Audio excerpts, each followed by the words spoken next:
ሰላም እንዴት ናችሁ? የሞራል ኤንድ ሲቲዝንሺፕ ኤዱኬሽን ቱቶሪያል ኮርስ ይዤላችሁ መጥቻለሁ። ይህን ቱቶሪያል ኮርስ ስትወስዱ ይህንን ዩቲዩብ ላይክ፣ ሰብስክራይብ እና ሼር እያደረጋችሁ እንድትከታተሉ እየጋበዝኩኝ ከመጀመሪያው ምዕራፍ እጀምራለሁ። ምዕራፍ 1 ስነ ዜጋና ስነ ምግባርን መረዳት አንደርስታንዲንግ ሲቪክስ ኤንድ ኤቲክስ የሚለውን እንጀምራለን። 1.3.1 የዜግነት ትምህርት ሰው እንደ ማህበራዊ ፍጡር እንዴት ይታያል ከሚለው ይጀምራል። ሰው በተፈጥሮ ለብቻው መኖር የማይችልና ከሌሎች ጋር መገናኘት ፍላጎት ያለው ፍጡር እንደሆነ ይታወቃል። ወይም በዚህ መረዳት ውስጥ ነው ሲቪክስ የሚጀምረው። ይህ ሀሳብ ጥንታዊ የግሪክ ፈላስፋ አርስቶትል ከሚለው ጽንሰ ሀሳብ ጋር ተያያዥነት ያለው ነገር ነው በነገራችን ላይ። ስለዚህ ከሌሎች ጋር አብሮ ለመኖር ምን ያስፈልጋል? መሰረታዊ መርሆችና እሴቶችን ፕሪንሲፕልስ ኤንድ ቫሉስ ማክበር ግዴታ፣ መረዳት ግዴታ እንደሆነ እንረዳለን ማለት ነው። ስለዚህ እነዚህ እሴቶች ከሌሎች ማህበራዊ ህይወት ጋራ ትርጉም እንዲሰጥ አብሮ መሄድ አለባቸው ማለት ነው። ሰላማዊ ማህበረሰብ ለመገንባትና የበለጸገ ህይወት ለመምራት ግለሰቦች እርስ በርስ የሚከባበሩባቸው ህጎችና ስነ ምግባራዊ እሴቶች ያስፈልጓቸዋል።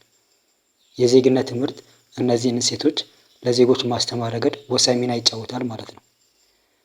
ጆን ስቱዋርት ሚል የተባለው ሰው የሚያው እይታ ምንድን ነው? ይህ ታዋቂ ፈላስፋ አንድ ማህበረሰብ እድገትና ሰላም የሚወስነው በዚህ ማህበረሰብ ውስጥ ባሉ መልካም ዜጎች ብቃት ነው ይላል። ስለዚህ ማህበረሰቡ ስነ ምግባርና እውቀት ባሳደገ ቁጥር ማህበረሰቡ ወደ ተሻለ እድገትና ስልጣኔ ይሸጋገራል ማለት ነው።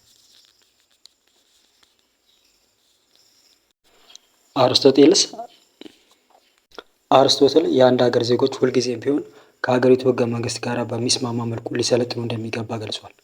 በዚህ መሰረት ኢትዮጵያውያን ጨምሮ በርካታ ሀገራት ዋነኛ ትኩረት መልካም ዜጋን መቅረጹ ሆኖ ቆይቷል። ይህም የሆነው መልካም ዜጎች በትምህርትና በልምምድ የሚታነጹ እንጂ እንዲሁ በተፈጥሮ የሚገኙ ባለመሆናቸው ነው። ባለፉት ዓመታት ዲሞክራሲያዊ አስተሳሰብ ያላቸውን ዜጎች የማፍራት ተግባርና ተያያዥ የትምህርት ተሞክሮችን ለመግለጽ የተለያዩ መጠሪያዎች ጥቅም ላይ ውለዋል። ትምህርቱ እንደየሀገራቱ ርዕዮተ ዓለም የተለያየ ስያሜ ተሰጥቶታል።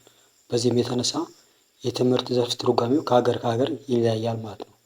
ለምሳሌ ደቡብ አፍሪካ ብንመለከት የመብት ትምህርት ወይም ደግሞ ራይት ኤዱኬሽን በመባል ይታወቃል። በአሜሪካና ጀርመን ደግሞ የዜግነት ትምህርት ወይ ደግሞ ሲቲዝንሺፕ ኤዱኬሽን የሚባል ስም አለው። ሲንጋፖር ደግሞ ስንመለከት ሲቲዝንሺፕ ኤንድ ካራክተር ኤዱኬሽን ይባላል። ኢትዮጵያ ውስጥ ደግሞ የስነ ዜጋና ስነ ምግባር ትምህርት ወይ ደግሞ ሲቪክስ ኤንድ ኤቲካል ኤዱኬሽን ይባላል። ስለዚህ መጠሪያዎቹ ከሀገር ይለያያል ማለት ነው፣ ከአንዱ ሀገር ወደ ሌላ ሀገር። ምንም እንኳን ለስነ ዜጋ ትምህርት በብዛት የሚጠቀሰው ትርጓሜ ፖለቲካዊ ይዘት ያለ ነው። ይህም ደግሞ በፖለቲካዊ መልኩ የተደራጀ የሰው ስብስብ ዜጎችና መብቶች ግዴታ የሚያጠና ትምህርት የሚል ነው። ነገር ግን የተለያዩ ጸሐፊዎች የተለያዩ ትርጓሜዎችን ይሰጣሉ። ለምሳሌ ፓትሪክ 1986 ዓ.ም የስነ ዜጋ ትምህርት ስለ ህገ መንግስታት መርሆች፣ እሴቶችና ታሪክ ያለው እውቀት እንዲሁም እነዚህ በዘመናዊ ህይወት ውስጥ ያላቸው ተግባራዊነት እንደሆነ ይተረጉማል።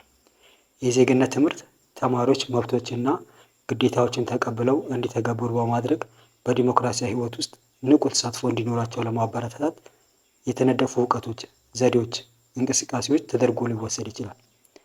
የተባበሩት መንግስታት የልማት ፕሮግራም ወይም ዩኤንዲፒ 2004 ምን አለ? ስነ ዜጋ ትምህርትም በዲሞክራሲያዊና በልማት ሂደት ውስጥ ውጤታማ ተሳትፎ ለማድረግ የሚያስችል የመመሪያ መንገድ እንደሆነ አድርጎ ይተረጉማል። አጋርዋል 1982 ይህ ጸሐፍት ደግሞ በበኩሉ ስነ ዜጋ ትምህርትን አንድ ግለሰብ ጠቃሚ የማህበረሰብ አባል እንዲሆን ከሚያስችሉት አስተሳሰብ፣ የልምድ፣ የባህሪና ጠቃሚ አመለካከቶችን ግንባታ ጋር አያይዘዋል።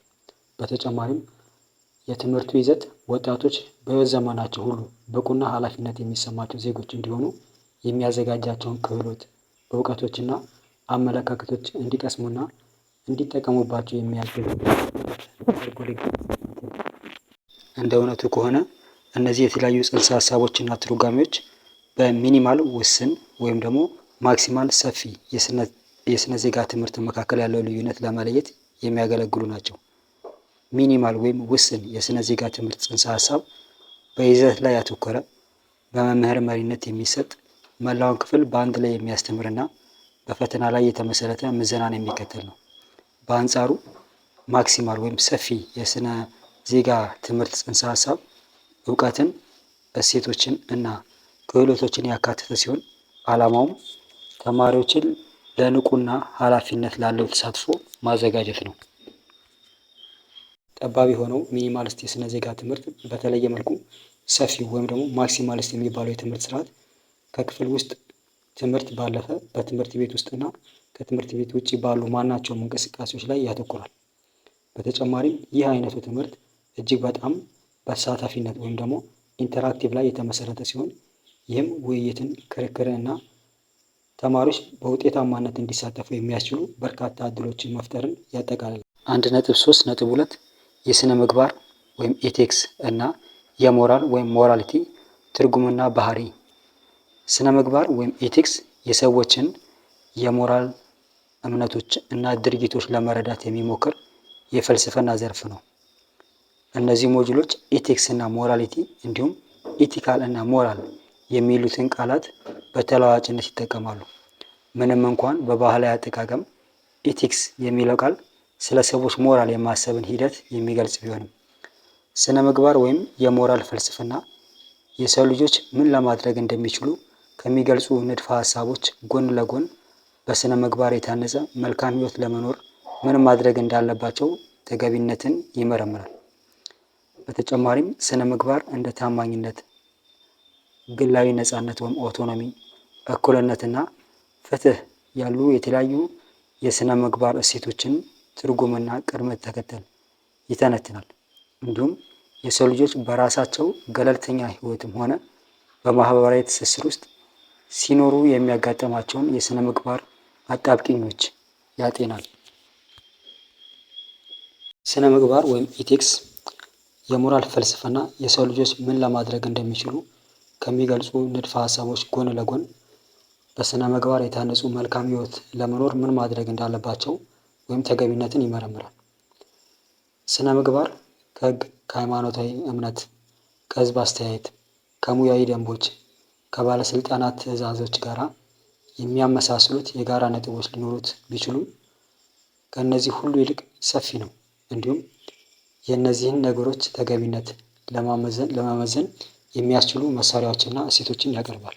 ማናቸውም የስነ ምግባር ጥያቄዎች ሁልጊዜም ቢሆን በአንድ የተወሰነ ሁኔታ ውስጥ ግለሰቡ ምን ማድረግ አለበት ወይም ደግሞ ሹዱ የሚወስን ማድረግ አለበት ወይም ደግሞ ሹዱ የሚለውን ትኩረት መስጠት አለብን ማለት ነው። የስነ ምግባር ጥያቄዎች ትኩረት የሚያደርጉት አንድ ሰው ሊያደርግ በሚችለው ነገር ላይ ሳይሆን አንድ ሰው ሊያደርገው በሚገባው ወይም ኦት ቱ ዱ እንደዚህ አይነት ነገሮች ላይ ነው የሚያተኩረው ማለት ነው። ስለዚህ ውሳኔዎች የሚሰጡ ብያኔዎች በአብዛኛው እንደ ትክክል እና ስህተት ሊደረግ የሚገባ ወይም ግዴታና ኃላፊነት ባሉ ቃላቶች ይገለጻሉ። አልፎ አልፎ ስነ ምግባር ወይም ኢቲክስ የሚለው ቃል ከሞራል ጋር በተለዋዋጭነት ጥቅም ላይ ይውላል። ለምሳሌ የንግድ ወይም የሕክምና ስነ ምግባር በአብዛኛው ከሞራል ጋር ተመሳሳይነት ሆኖ ያገለግላል።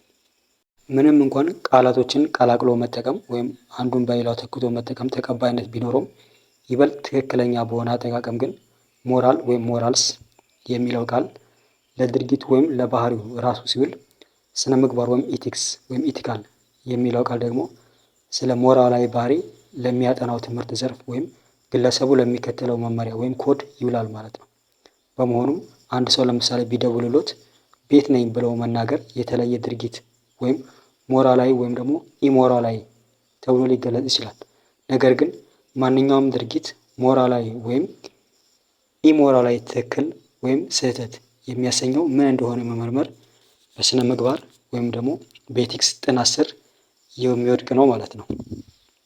ስለ ሞራላዊ ችግሮች ስንናገር በአብዛኛው የተለያዩ ጥያቄዎችን ለምሳሌ መዋሸት መቼም ቢሆን ትክክል ሊሆን ይችላል ወይም መስረቅ ሁልጊዜ ስህተት ነው ያሉ የተወሰኑ ወይም ስፔሲፊክ ችግሮችን ማለታችን ነው።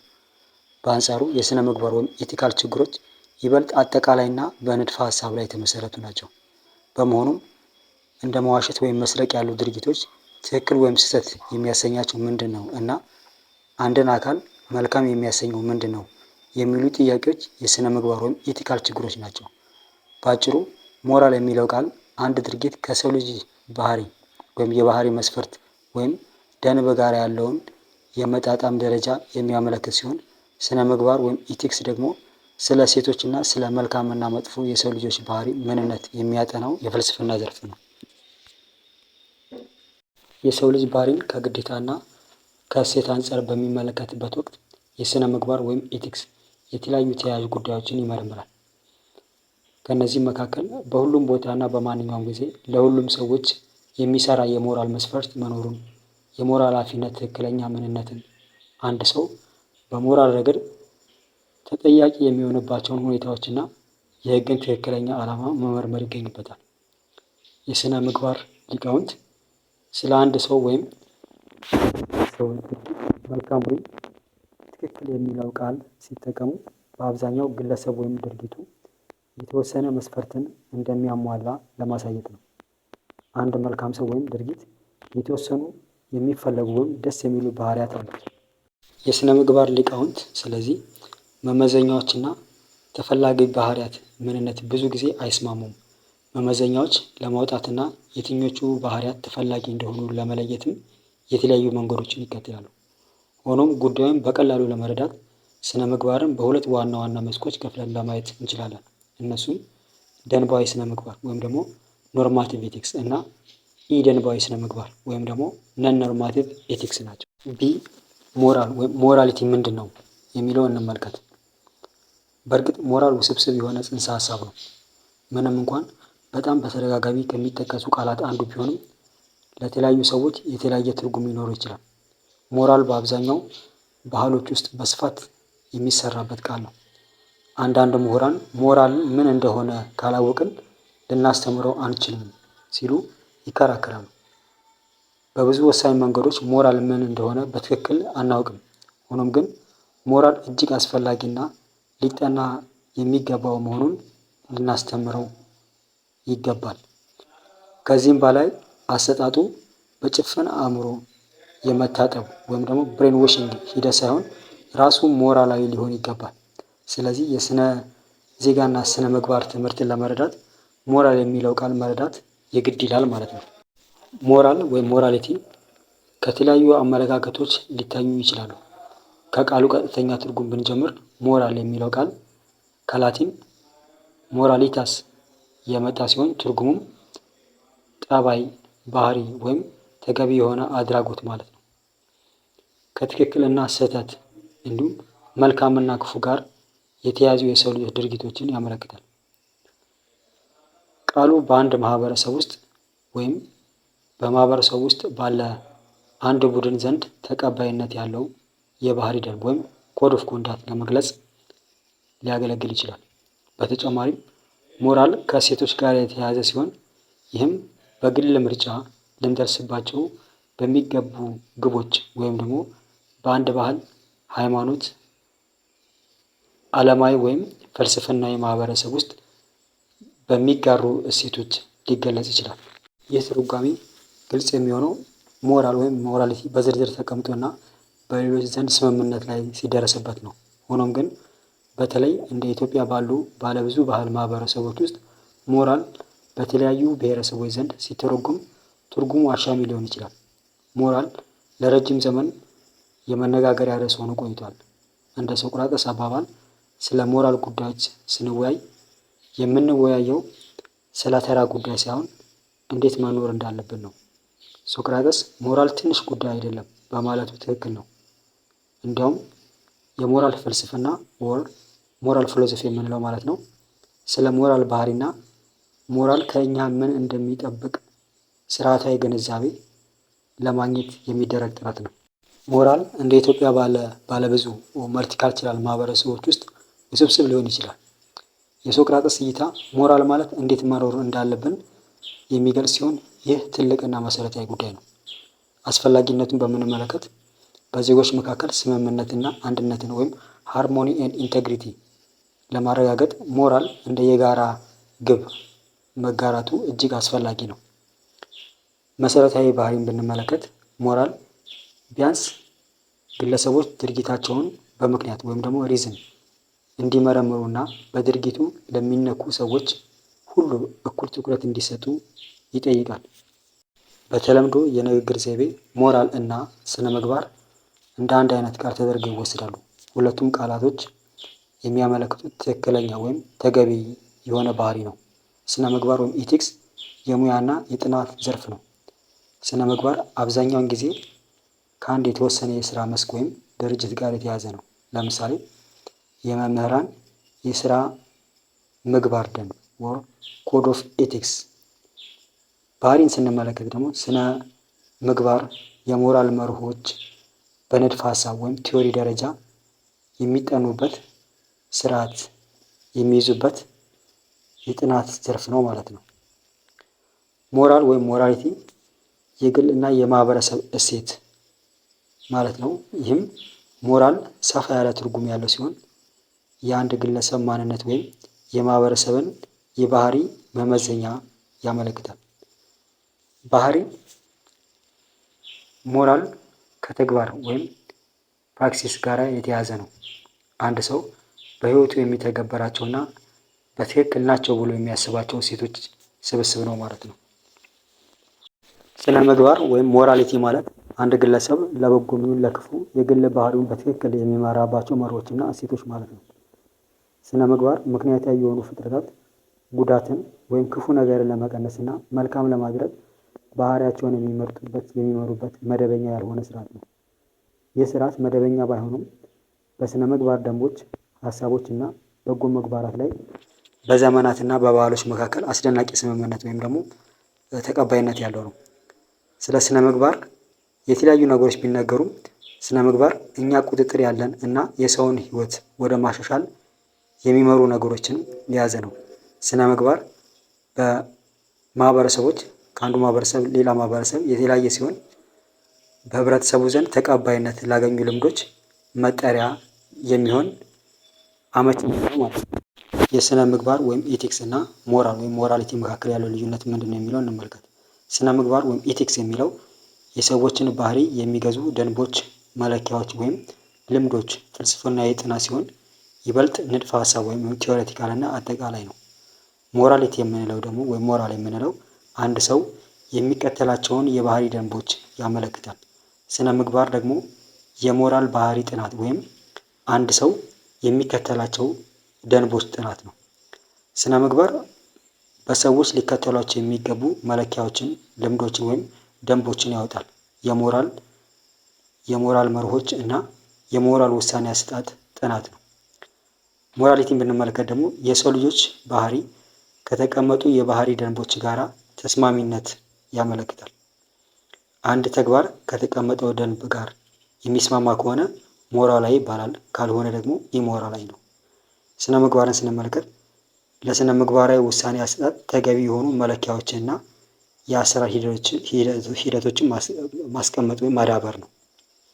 ሞራሊቲን ብንመለከት በአንድ ሰው ተግባር ምክንያት ተጽዕኖ ለሚደርስባቸው ግለሰቦች ሁሉ እኩል ትኩረት በመስጠት የግል ባህሪ በምክንያት ለመምራት የሚደረግ ጥረት ነው ማለት ነው።